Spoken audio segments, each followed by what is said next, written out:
They said Jacob Whitmore had seen more death than any trapper in Montana and carried guilt heavy enough to crush most men. He was a mountain man who'd survived a Blackfoot raid that killed his trading partners, and rumor had it he blamed himself for every life lost that day.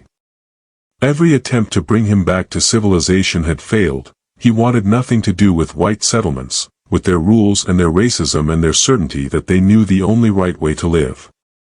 They thought a man that broken couldn't be reached. They were wrong.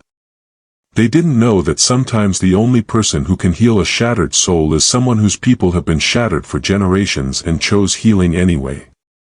This is the true story of how a Cheyenne medicine woman couldn't cure a white town scarlet fever but could cure their hearts, and how a guilt-ridden trapper learned that the strongest medicine comes from those the world tries hardest to silence. Copper Falls, Montana Territory. August 1886. The town was dying, and Dr. Harrison Pierce knew it with the certainty of a man whose expensive education was proving worthless. Scarlet fever had arrived 3 weeks ago with a traveling merchant's family, the Hendersons, who'd come from Kansas City selling dry goods and unwittingly carrying death in their children's lungs. By the time the first Henderson child developed the characteristic red rash and fever, it was too late. The disease had already spread to a dozen families. Now, 21 days later, 12 children were dead. 23 more were sick. And Pierce, trained at Harvard Medical School, educated in the latest scientific methods, recipient of the highest honors his class could bestow, was completely, utterly helpless to stop the dying. He stood in his clinic, a building he designed himself with the most modern ventilation and cleanliness standards, looking at the rows of small bodies wrapped in white sheets, and felt his expensive education mock him with every breath. All his knowledge, all his modern medicine, all his scientific certainty, and children were dying anyway. Dying despite his cool baths and quarantine protocols and careful monitoring. Dying while he watched and took notes and adjusted treatments that didn't work. The Morrison twins had died this morning. Sarah Chen, the Chinese laundryman's daughter, had died an hour ago. All under 5 years old. All beyond his ability to save. The door opened. Mayor Thomas Brennan entered, his face grave and exhausted. His own daughter Emily had been sick for a week, not dead yet, thank God, but not improving either. "How many today, Pierce?" Brennan asked, though his tone said he already knew the answer would hurt. "3, Pierce said flatly, pointing to the newest shrouded forms. The Morrison twins and little Sarah Chen. All under 5. Jesus Christ. Brennan removed his hat, holding it against his chest in the unconscious gesture of a man acknowledging death. 21 days. 12 children. Pierce, we need help. Whatever you're doing isn't working. I'm doing everything medical science knows to do, Pierce said, his voice tight with frustration and exhaustion and the beginning of something that felt like desperation. Quarantine to prevent spread. Cool baths to bring down fever. Fluids to prevent dehydration. Willow bark for pain. There is no cure for scarlet fever, Mayor. We just have to wait it out and pray. Hope and prayer aren't working, Brennan interrupted. Children are dying. My daughter might be next. And you're telling me all your Harvard education, all your modern medicine, all your scientific knowledge amounts to wait and pray? Pierce felt anger flash through his exhaustion. What would you have me do? I'm working with the best knowledge available. If you want miracles, go to the church, not to me. There's a Cheyenne woman, Brennan said. Lives about 10 miles north, near the reservation border. Her name is Nizhoni. They say she's a medicine woman. That she knows healing the white doctors don't. That she's cured things we call incurable. Pierce felt his anger sharpen into something colder. You want to bring in some Indian folk medicine? Some superstitious ritual that has no scientific basis. Mayor, that's not medicine, that's desperation masquerading as hope. Yes, Brennan said simply, meeting Pierce's eyes. It is desperation. Because our children are dying and your science isn't saving them. Because I'm watching my 10-year-old daughter burn with fever and you tell me to wait and pray. Because I don't care if it's scientific or superstitious or something completely outside everything we know, if it saves even one child, it's worth trying. So unless you have a better idea, I'm sending someone to ask for her help. Who would you even send? Pierce demanded. Who in this town speaks Cheyenne? Who has any connection to the reservation? Jacob Whitmore. Pierce laughed, a bitter sound. The hermit trapper. The man who hasn't been to town in 3 years.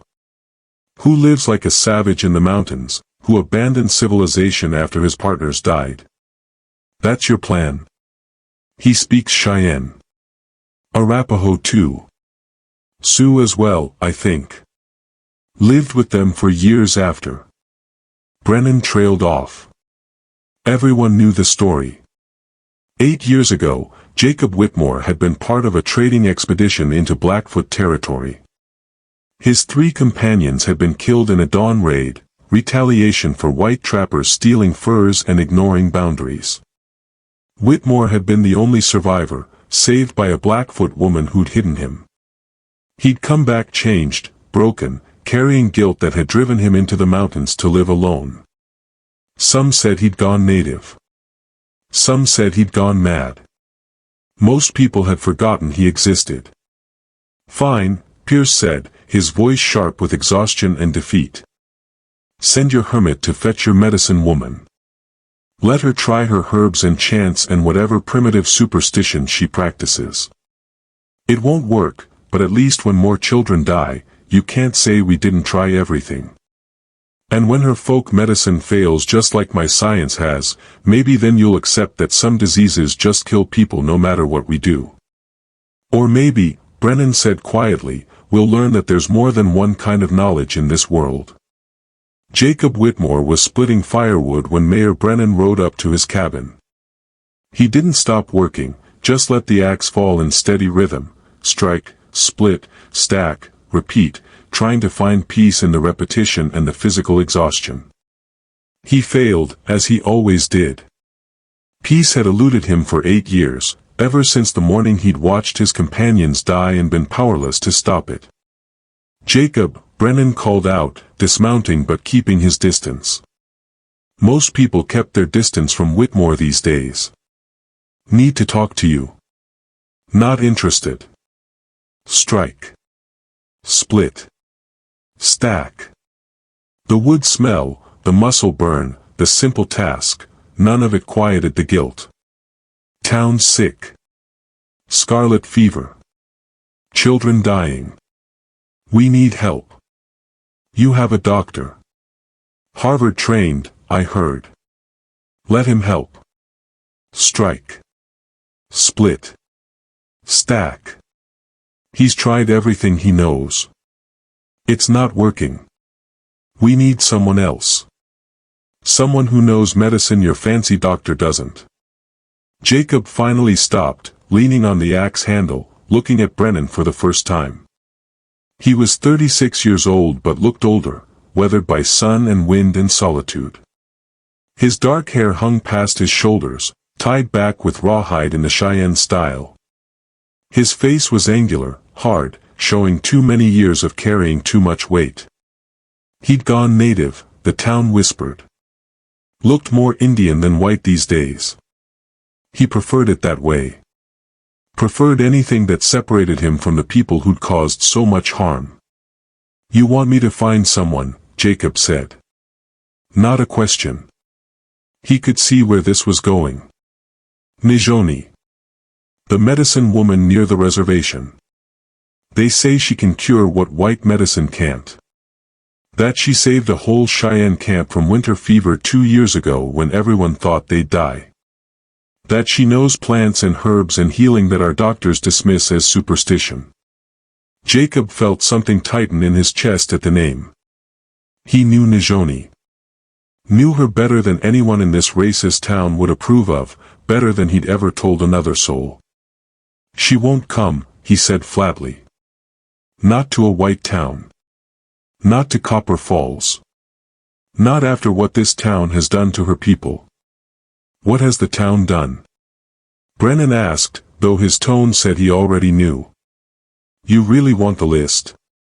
Jacob's voice was cold. "Your town ran her cousin off reservation land for hunting deer to feed his starving family, deer on land that was Cheyenne before you stole it. You hanged her uncle for stealing a horse that belonged to his family before the treaty was broken and everything was taken. Your children throw rocks at Cheyenne children. Your sheriff looks the other way when whites beat Indians. Your mayor, you, gave speeches about clearing out the Indian problem. And now you want her help. Now that white children are dying and white medicine has failed, suddenly you remember that maybe, just maybe, the savages might know something." Brennan's face flushed, but he didn't argue. "You're right. We've been wrong. We've been cruel. We've treated her people like they're less than human. But Jacob, children are dying. My daughter Emily is burning with fever. She's 6 years old and she might die, and I don't care about pride or politics or who was wrong. I'll beg if I have to. I'll apologize for everything this town has done if it'll help. Just, please. Ask her. Give her the chance to save children who didn't choose to be born into a world where their people are monsters." Jacob studied Brennan's face and saw genuine desperation there. The mayor wasn't playing politics. He was a father watching his child die. "I'll ask," Jacob said finally. "But I'm not promising anything. And Brennan? When she saves your children, if she saves them, you remember this. You remember that the savage did what your Harvard doctor couldn't. And maybe next time, you think twice before treating her people like they're worthless." He rode north into Cheyenne territory the next morning.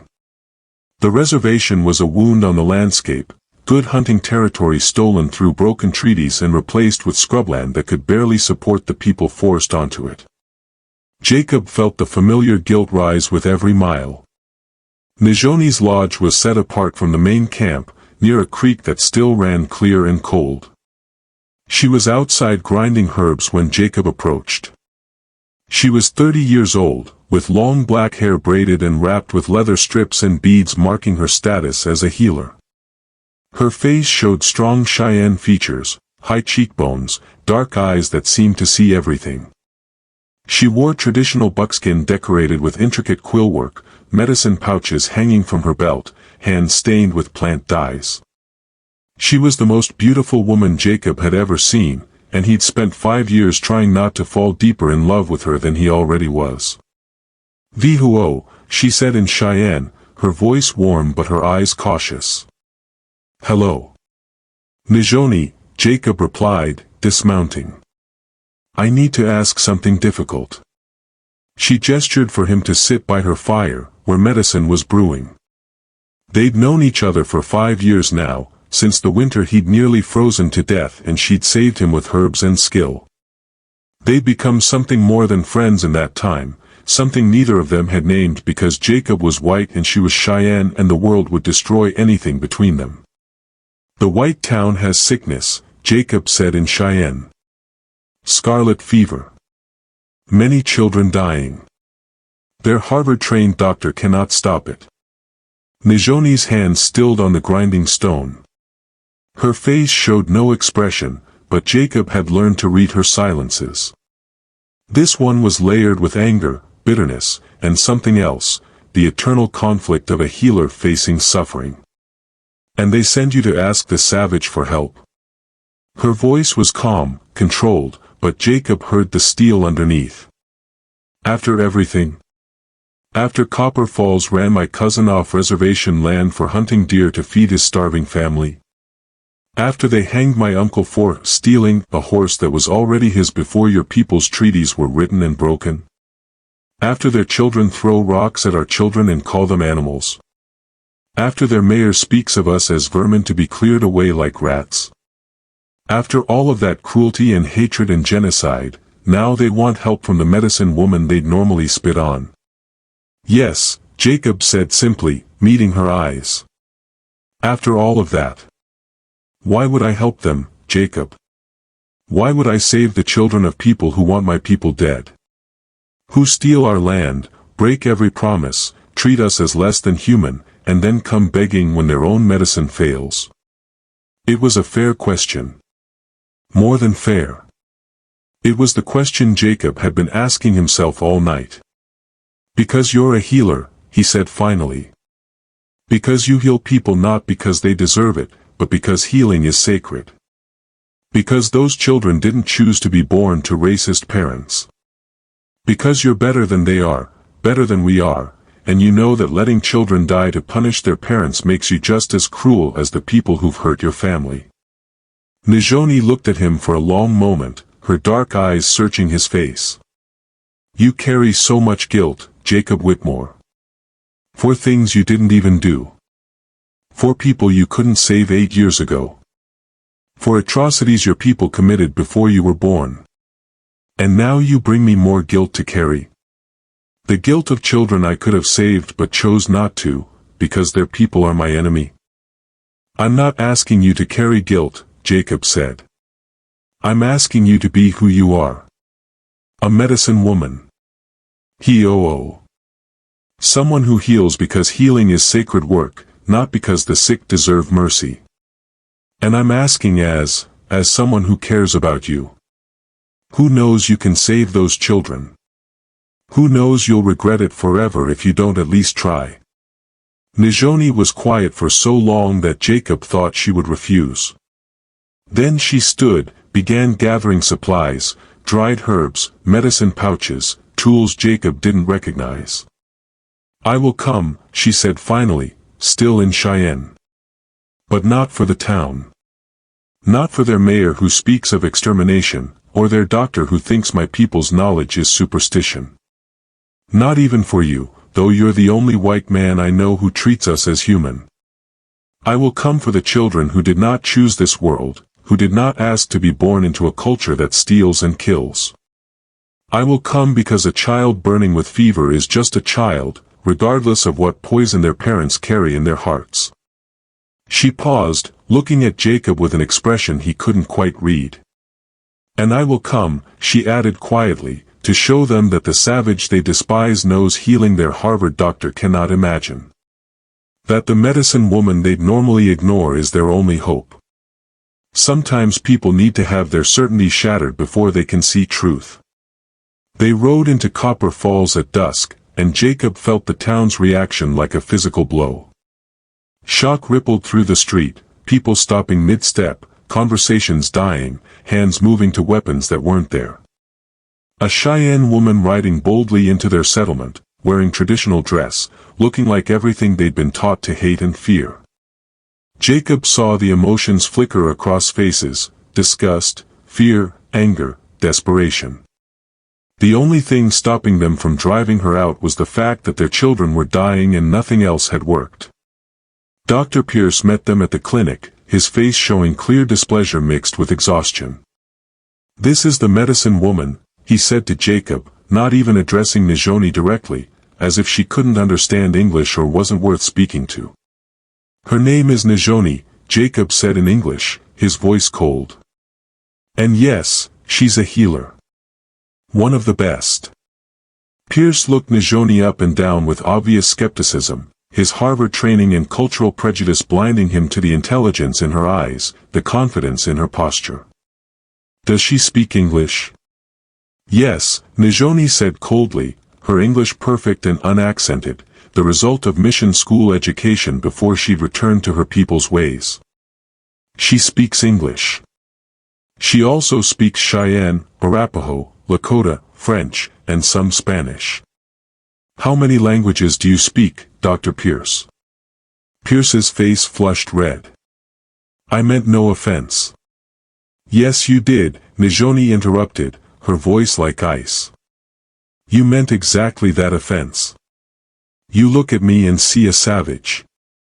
An Indian who must be stupid, primitive, inferior.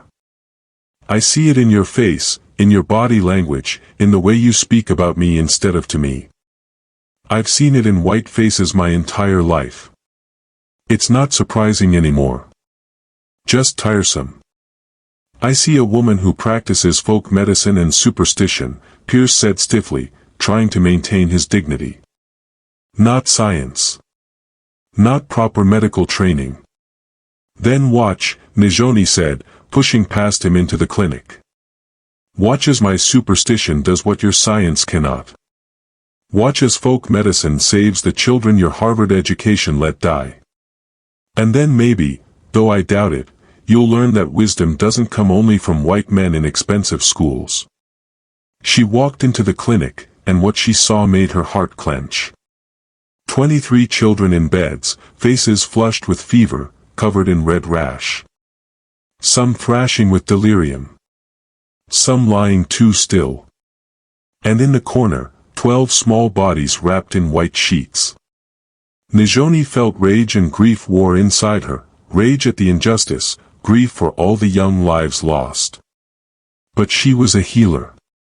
And that meant setting aside everything except the work. She moved through the clinic examining each sick child carefully. Checking throats, pulling down eyelids, pressing fingers to pulse points, smelling breath, observing rash patterns. Asking questions Pierce had never thought to ask. When did the fever start? What are they eating? How much water? After examining all 23 patients, she turned to Pierce and Jacob. Your problem, she said in English so Pierce would understand, is that you're treating the fever and ignoring everything else. You're trying to cool them down when you should be supporting their whole body's fight against infection. Willow bark tea, she said to Jacob in English, making sure Pierce could hear every word. For fever reduction, but also for inflammation. Elder berry syrup for immune support, it helps the body fight the bacterial toxin. Echinacea root to boost white blood cell production. Raw honey mixed with crushed garlic for the throat infection, both have antibacterial properties your science is only beginning to understand. And most importantly, she turned to Pierce, fresh air. These children need ventilation, not this sealed, stifling room where they're breathing the same sick air over and over. Fresh air will spread the infection to others, Pierce protested, his medical training insisting on quarantine protocols. Sealed rooms concentrate the bacterial load, Nizhoni countered, her voice patient but firm, like a teacher explaining something to a slow student. These children are breathing air thick with scarlet fever streptococcus. Every breath re-exposes them to the pathogen. They need clean air, flowing water, and herbs your medical school taught you to dismiss as worthless superstition. She began working immediately, not waiting for Pierce's permission. She sent Jacob to gather supplies, willow branches from the creek, elderberries from the bushes north of town, echinacea roots from the meadow.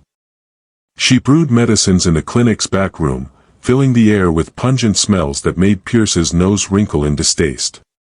While waiting for the herbs, she examined each child again, this time more thoroughly. She checked not just throats and fever but tongue color, pulse quality at 3 different points on each wrist, the smell of their breath, the quality of their skin. She was reading their bodies in ways Pierce had never been taught to observe. This one, she said, pointing to a boy of about 7, has weak lung energy.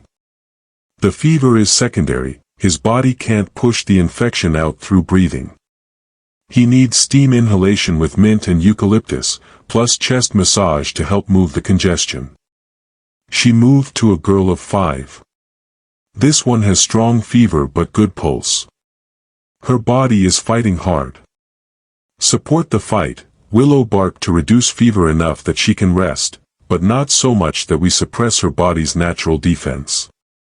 Let the fever do its work, just keep it from burning too hot. Pierce watched, fascinated despite his skepticism. She was practicing diagnostic medicine based on observation, not just on the disease label. She was treating individuals, not just treating scarlet fever. When Jacob returned with the gathered plants, Nizhoni set up a working station. She had 3 pots boiling at different temperatures. In the largest, she simmered willow bark. Too hot destroys the medicine, she explained. Gentle simmer for 1 hour. In the second pot, she prepared elderberry syrup, mixing the dark juice with local honey. Honey preserves the medicine and adds its own healing. The third pot held chopped echinacea roots, boiling hard to release medicinal compounds. She worked with practiced efficiency, testing temperatures, tasting to check potency, adjusting recipes for each child. This wasn't folk medicine randomly applied, this was pharmacology based on generations of careful observation. She said to one mother, your daughter needs this willow tea, half a cup, 4 times daily. To another, your son gets elderberry syrup, 1 spoonful 3 times daily. And to a third, your child is dangerously dehydrated. Water with honey, small sips every few minutes until she produces clear urine. She prepared garlic honey paste for children with severe throat inflammation, a pungent medicine that made children cry but worked remarkably fast. She opened every window despite Pierce's continued objections. Sealed rooms concentrate sickness, she said firmly.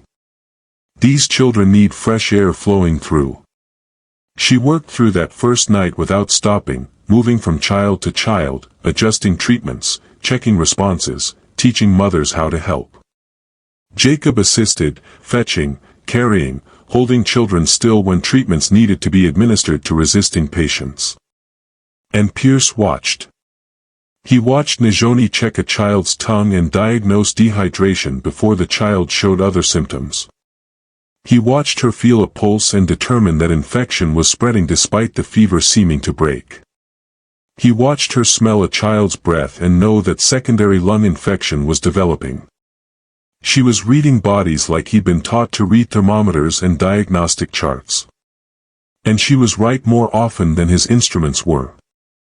On the second morning, the first child showed improvement. A 4-year-old girl whose fever had been dangerously high was now resting comfortably, her rash less angry, her breathing easier. Her mother wept with relief. On the third day, 2 more children improved markedly. The boy with weak lungs was coughing productively instead of struggling to breathe. The girl with strong fever had broken through and was asking for food. By the end of the first week, 15 of the 23 sick children were clearly on the path to recovery. 5 remained critical. 3 were improving but slowly. And not a single child had died since Nizhoni arrived. Dr. Pierce began taking notes.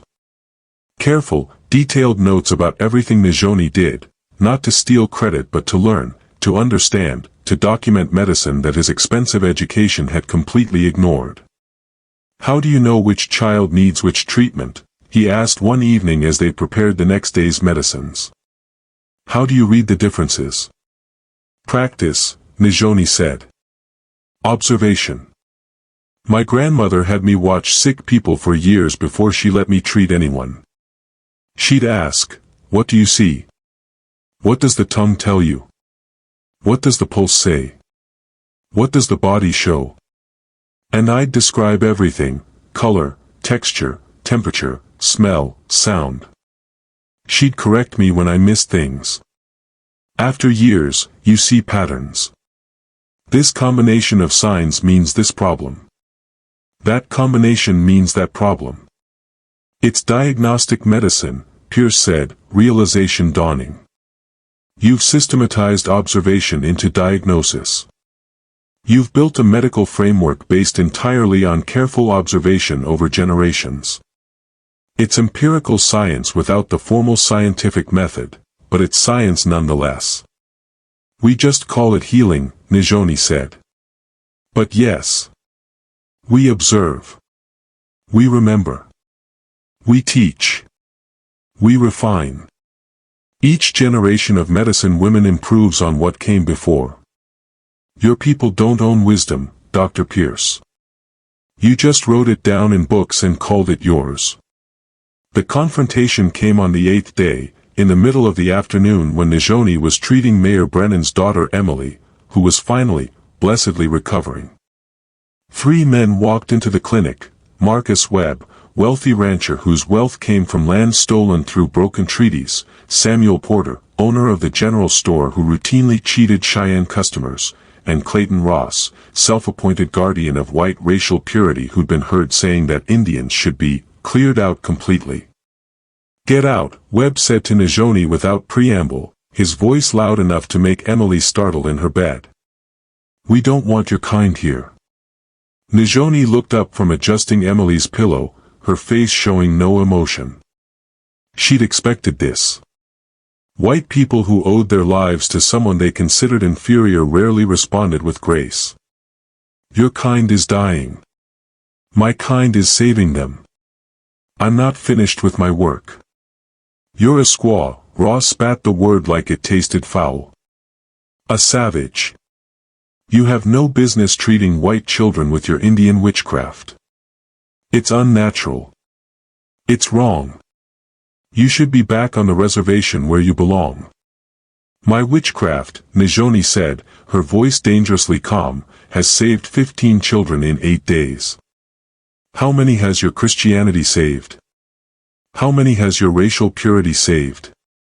How many has your hatred saved?" "We want you gone," Porter said, trying for reasonable tone but achieving only condescension. "You've done whatever you've done. But you're not needed anymore. Doc Pierce can handle it from here. Back to the reservation. That's the natural order of things." "The natural order," Nizhoni said quietly, "would be my people living on this land that was ours for generations before your grandparents were born. The natural order would be treaties honored and promises kept. The natural order would be my uncle alive and my cousin free to hunt deer to feed his children. Don't lecture me about natural order when everything you have was stolen from the natural order." Mayor Brennan appeared in the doorway, his face red with anger, but not at Nizhoni. "Get out of my daughter's sick room," he said to the 3 men, his voice shaking with fury. "Get out before I have you thrown out." "Mayor, surely you see the problem," Webb started. "The problem?" Brennan's voice rose. "The problem is that my 10-year-old daughter was dying. Was dying. And your fancy, expensive, Harvard-trained doctor couldn't save her. The problem is that this woman, this Cheyenne medicine woman you want to call a savage, did in 8 days what Dr. Pierce couldn't do in 3 weeks. The problem is that you're so blinded by your racism that you'd rather see children die than admit that maybe, just maybe, your certainty about white superiority is wrong." "She's an Indian," Ross began. "She's a healer," Brennan shouted. "She's the reason my daughter is alive. She's the reason 15 children who were dying are now going to live. And if you can't see past the color of her skin to the skill in her hands, then you're not just racist, you're stupid. Now get out." The 3 men left, but the look Ross gave Nizhoni promised this wasn't over. After they were gone, Jacob appeared beside Nizhoni. He'd been outside fetching more supplies and had heard the raised voices. Now he stood between her and the door, his hand resting on the knife at his belt, his body language making clear he'd protect her if anyone tried to make good on Ross's unspoken threats. "You shouldn't have to defend me," Nizhoni said quietly in Cheyenne. "You shouldn't have to stand between me and your people." "They're not my people," Jacob replied in the same language. "Not anymore. Maybe they never were. You're my people now. You and anyone else who chooses healing over hatred." Something in Nizhoni's carefully controlled expression cracked slightly. "That kind of talk will make them hate you. Defending an Indian over white citizens. They'll call you a traitor. An Indian lover. They'll ostracize you worse than they already do." "Let them," Jacob said, switching to English so Pierce and Brennan, who were still in the room, could hear. "I spent 8 years hiding from the world because I was ashamed of what my people did. Ashamed that I survived when my companions died. Ashamed that I couldn't stop the violence. I'm done being ashamed. I'm done hiding. If standing beside you makes me a traitor to them, then I'm proud to be a traitor."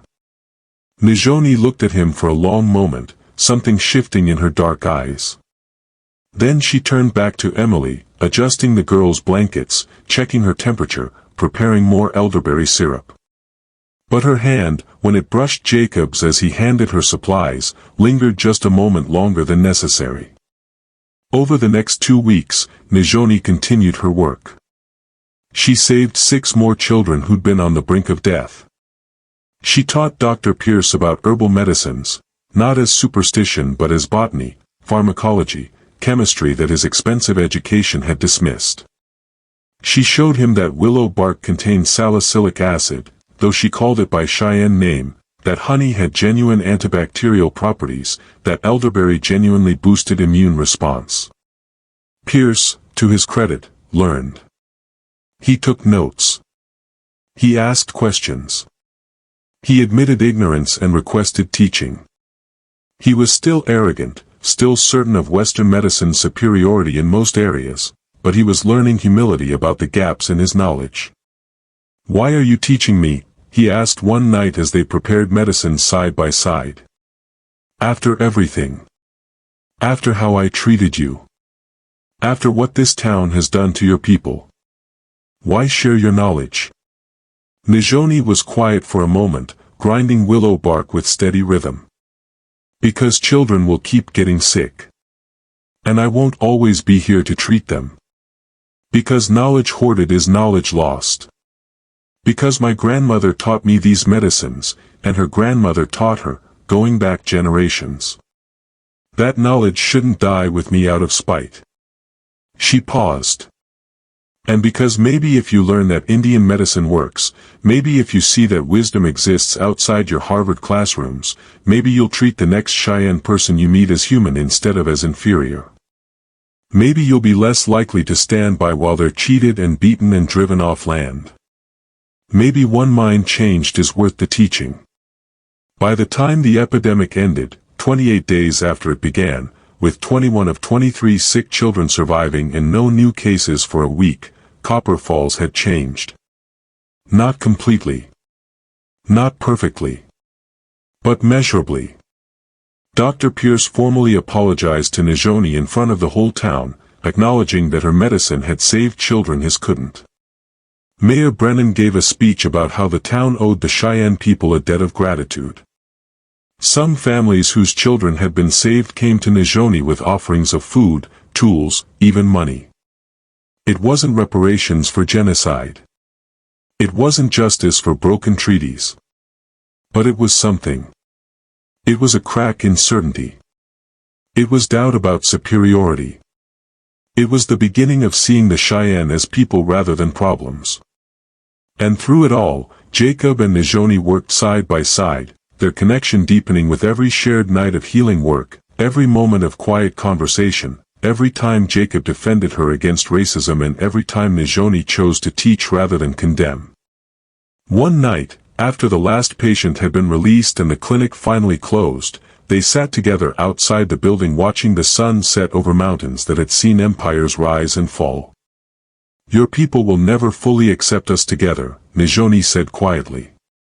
"A white man and a Cheyenne woman. They'll call me your squaw, say I've seduced you, claim you've gone native. They'll call you a traitor, an Indian lover, worse. They'll make our love seem dirty, wrong, unnatural. Let them talk," Jacob said, taking her hand, rough and stained with medicine work, beautiful. "I spent 8 years alone in the mountains because I couldn't face the world that created such violence. I'm done running. I'm done hiding. You're the most extraordinary person I've ever known, your skill, your knowledge, your strength, your choice to heal even those who've hurt your people.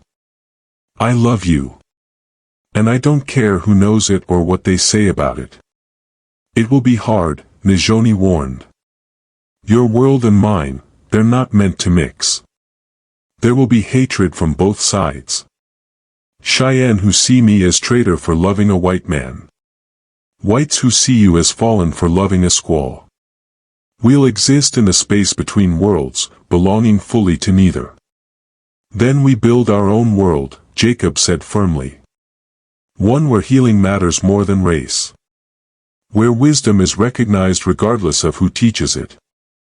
Where your grandmother's knowledge and my guilt-driven determination and Pierce's science all coexist. It won't change everything. But it might change something.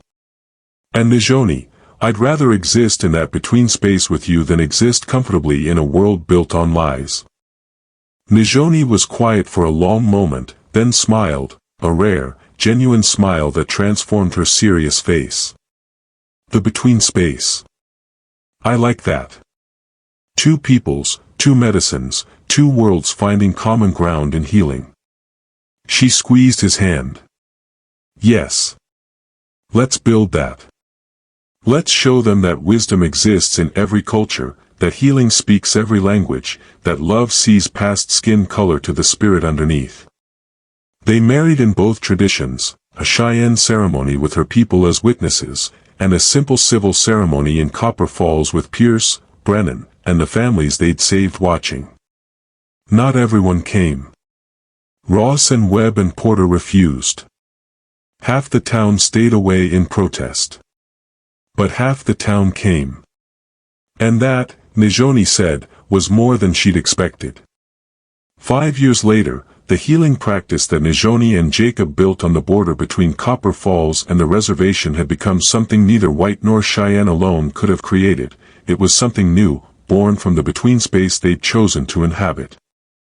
The building itself was symbolic, constructed by workers from both communities, using both Cheyenne and White building techniques. The main treatment room had windows facing both directions, toward the town and toward the reservation, letting light from both worlds illuminate the healing work. Herbs hung drying from the ceiling, willow bark and echinacea alongside the White doctor's imported medicines. Cheyenne medicine pouches shared shelf space with Pierce's medical texts. Nizhoni had trained 5 apprentices in those 5 years, 3 Cheyenne young women learning their people's traditional medicine, and 2 white women from Copper Falls who'd overcome their prejudice enough to learn from an Indian teacher. All 5 learned both ways, traditional botanical medicine and Western scientific approaches. They learned to read bodies the way Nizhoni did while also learning Pierce's diagnostic techniques. They became bridges themselves, fluent in 2 medical languages. Dr. Pierce visited weekly, sometimes more often. He'd incorporated many of Nizhoni's herbal treatments into his own practice and referred patients regularly to the border clinic for conditions his medicines couldn't address. He'd published papers in Eastern medical journals about the efficacy of botanical treatments, always crediting Cheyenne medicine and Nizhoni specifically. Some of his colleagues dismissed him as gone native. Others began asking questions, wanting to learn more. The children who'd been saved from scarlet fever were teenagers now. Emily Brennan, the mayor's daughter, was 15 and studying with Nizhoni. The girl whose life had been saved by Cheyenne medicine wanted to become a healer herself, learning both traditions. Several other children whose lives Nizhoni had saved had chosen similar paths, creating a generation that saw medicine as bigger than any single cultural approach. The town had changed too. Slowly. Incompletely. But measurably. The general store no longer cheated Cheyenne customers. Porter had been forced out by Brennan, who'd made it clear that racism was bad for business when half your medical care came from an Indian healer. Cheyenne people could now trade freely in town without fear of violence or theft. It wasn't equality, far from it, but it was better than it had been. The reservation land issue remained unresolved. Treaties were still being broken elsewhere in Montana, elsewhere in the West. The larger injustices continued. But in this one small area, around this one clinic, a bubble of different possibility existed, not perfect, not just, but better than the alternative. Jacob had built homes for 3 Cheyenne families who'd been forced off reservation land too poor to support them. He'd taught young white men from town how to trap and hunt respectfully, explaining treaty boundaries and why respecting them mattered. He'd become a translator not just of words but of worlds, helping each side understand the other's perspective without requiring either to abandon their identity. And Nizhoni and Jacob's own relationship had deepened into something that transcended the categories their respective cultures wanted to place them in. They weren't white and Indian trying to fit together despite differences. They were two healers, two bridge builders, two people who'd chosen love and partnership in the space between worlds. They had no children yet. Nizhoni said healing was her child for now, and Jacob agreed, but they'd created something else, a model of how two peoples could coexist, learn from each other, build something new together. On a clear August evening, 5 years after the scarlet fever epidemic, they stood together outside their clinic watching the sun set over mountains that had witnessed generations of conflict and occasional moments of grace. A group of children played nearby, white and Cheyenne mixed together, no longer segregated, using words from both languages interchangeably. "Do you think it will last?" Jacob asked. "This thing we've built. After we're gone, will it survive?" Nizhoni considered the question carefully. "No," she said honestly. "Not in this exact form.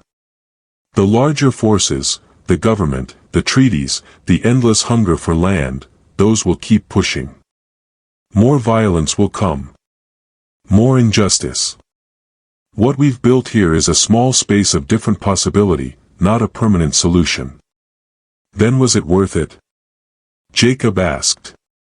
"If it won't last?" "Yes," Nizhoni said firmly. "Because those children playing, they'll remember. They'll remember that it's possible for white and Cheyenne to learn together, play together, heal each other.